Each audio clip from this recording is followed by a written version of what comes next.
Banyak kaum selebriti yang menghabiskan libur akhir tahun mereka di luar negeri. Namun tak demikian halnya dengan Dede Sunandar atau Dede Cukri. Bersama Karen Hartatum istrinya, Dede memilih untuk berlibur di Indonesia saja, tepatnya di Lombok dan Bali. Lokasi wisata Gili Air di Lombok merupakan tempat tujuan utama Dede dan Karen. Kebetulan keinginan menikmati keindahan alam dan panorama di kawasan Gili Air itu sudah sejak lama mereka inginkan. Namun karena padatnya jadwal Dede membuatnya harus mencari waktu yang pas untuk bisa berlibur dengan sang istri. Maka baru pada penghujung tahun 2016 kemarin Dede memiliki waktu luang dan bisa mengajak istrinya untuk pergi ke tempat yang sudah lama mereka ingin kunjungi itu. Atau tiba-tiba mau ngajak ke sana. Jadi kan nih mau ke Gili Air. Emang kamu libur? Iya udah kayak gitu. Berdua ya jangan ajak. Mau Juna sama mama ya. Oh ya udah dia ngajak.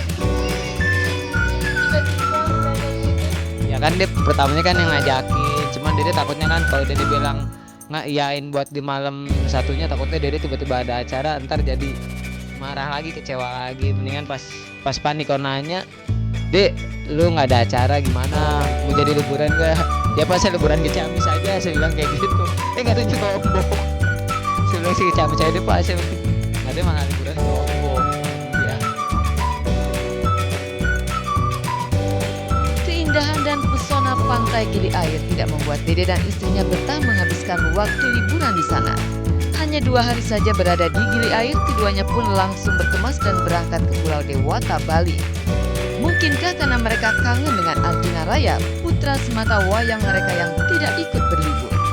Cuman pas saat 2 hari ya kayak bete gitu, maksudnya udah muter ke situ cuman nggak ada apa-apa lagi. Akhirnya kita makan yang itu, yang akhirnya naik kapal ke Bali. Ini dia jadinya main akan di Bali apa di Lombok. Di Bali soalnya naik motor kayak di kampung sendiri gitu. Astagfirullahaladzim. Cuman gara-gara naik motor keliling-keliling jadi seneng nih di Bali gitu. Nggak mau pulang pertamanya, Pak di sini aja Pak tahun baruan. Ini kapalnya gimana besok dari sana? Dede dan Karen yang dijumpai pada Selasa siang kemarin menunjukkan momen kebahagiaan mereka yang diabadikan lewat rekaman video dan foto-foto.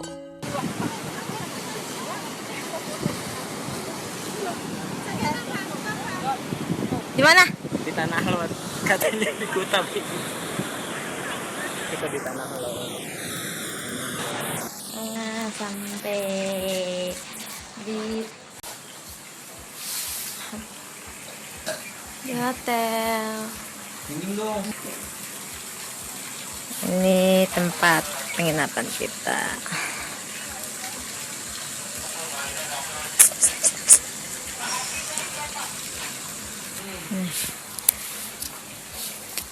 Capek Pak?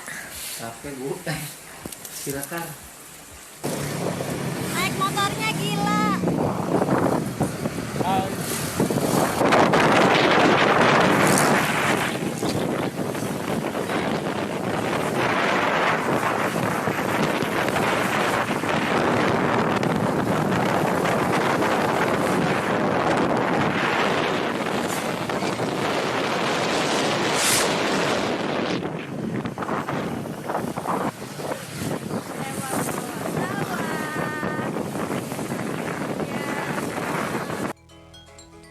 Itulah momen bahagia Dede dan Karen istrinya saat mengunjungi lokasi wisata di Bali dengan sepeda motor sewaan.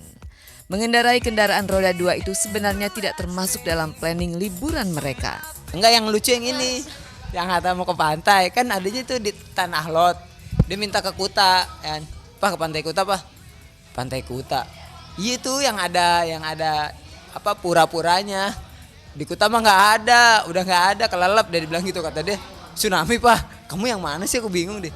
Itu yang sering orang banyak foto, itu mah Tanah Lot. Oh Tanah Lot, kirain aku mau Kuta, pantesan. Nggak pernah ke Bali, so tau nih orang. Iya, orangnya tiba-tiba aja sih, nggak kayak kita kalau misalnya apa ini nggak nanti aja. Jadi ntar tiba-tiba kayak kemarin aja tiba-tiba dia ngajak pergi ke sana, liburan ke sana berdua. Iya apa sih? Ya orangnya sih dadakan nggak boleh disiapin, jadi ya udahlah seneng sih.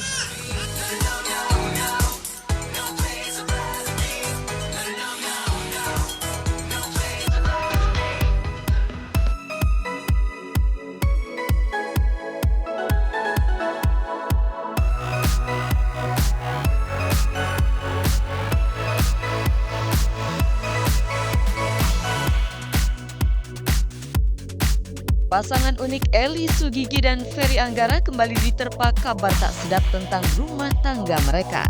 Kabar kalau rumah tangga Eli dan Ferry diambang perceraian bukan baru sekali ini saja terjadi.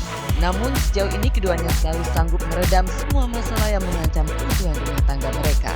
Tapi kali ini Eli terang-terangan mengakui kalau menikah dengan Ferry bukanlah kebahagiaan yang didapatkannya, tapi justru menambah beban. Kata-kata Eli tersebut mengisyaratkan kalau dirinya sudah lelah menjalani pernikahan dengan Ferry. Jujur aja ya, memang sebenarnya saya sih dari dulu kan sendiri. Cuman kalau punya suami nambah masalah, nambah beban. Untuk apa bersuami kalau misalkan kita juga setiap hari ribut, setiap hari berantem. I don't ever slow up, no I don't take shit. I got no love for the fakeness. If you wanna play tough and wanna hate this, I'll always show up.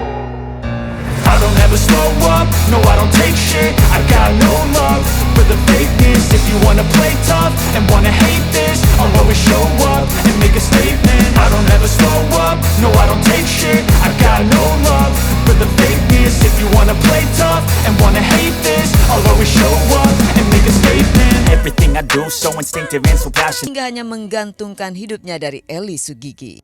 Gimana ya, dibilang numpang hidup, dia sih kerja, dia nonton dia punya duit. Dia untuk hidupin dirinya sendiri, makan di sini dia nggak pernah minta sama saya sih. Tapi kalau kosan saya yang bayar, segala macam itu saya yang bayar. Cuman dia hanya untuk makan dia nyari sendiri gitu. Kadang-kadang juga saya kalau dia nyupir saya kan saya kasih uang juga. Daripada saya nyuruh supir, mendingan saya nyuruh suami saya sendiri gitu. Masalah pun kian runyam karena wajah ganteng Ferry ternyata membuat ia diidolakan banyak gadis. Bisa jadi Eli Sugigi terbakar cemburu karena suami mudanya ternyata main mata dengan gadis-gadis yang mengidolakannya itu.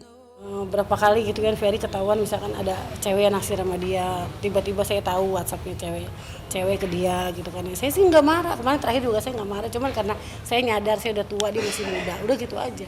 Sekarang sadar diri aja, Ferry mungkin kayaknya Ferry itu baik sebagai teman gitu. Tapi dia masih cinta sama saya, dia masih sayang sama saya, kita harus menikah lagi gitu. Sistem itu agama ya. Kalau di pengadilan kita belum cerai, tapi kalau sistem agama kita harus nikah siri lagi.